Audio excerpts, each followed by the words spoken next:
How is money being allocated for immigration and enforcement? This is a quick article with some commentary from Marginal Revolution titled Deport Dishwashers or Solve All Murders.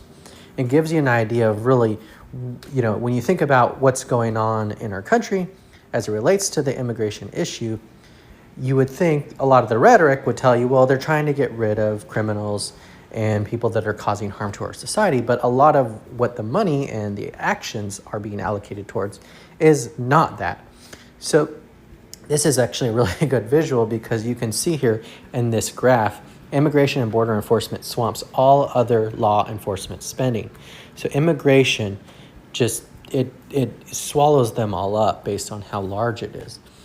And so if we actually cared about crime, reducing crime, we would look for the places where there's the most crime and we would allocate funds accordingly. But that's not actually what's happening. So let me read what Alex says here. I understand being concerned about illegal immigration. I definitely understand being concerned about murder, rape, and robbery. What I don't understand is being more concerned about the former than the latter. Yet that's exactly how the federal government allocates resources. The federal government spends far more on immigration enforcement than on preventing violent crime, terrorism, tax fraud, or indeed all of these combined. So moreover, if the BBB bill is passed, so this is actually from before it was passed, which it has passed, the ratio will become even more extreme. So you can look at this. After that bill, the ratio is just absolutely insane. So why is there so much money being put into a problem that is much smaller than much bigger problems? Why aren't we allocating this money? Alex continues, don't make the mistake of thinking that immigration enforcement is about going after murderers, rapists, and robbers. It isn't.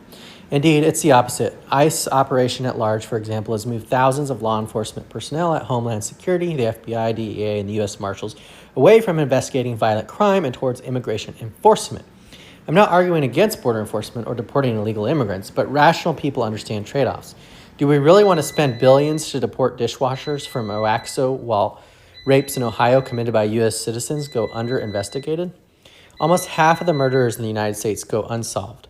So how about devoting some of the $167 billion extra in BBB bill to, say, expand the COPS program and hire more police to deter more crime, and to use Connor Friese's slogan? So those are a few thoughts from Alex. This is Marginal Revolution. Why are we, he's essentially asking, why are we deporting dishwashers and not solving murders? Why is the amount of money we're allocating towards immigration so absurdly disproportionate to the problem it aims to solve, as it also relates to the actual problems that are being talked about rhetorically that we want to solve but are actually removing funds from? Tell me what you think. What are your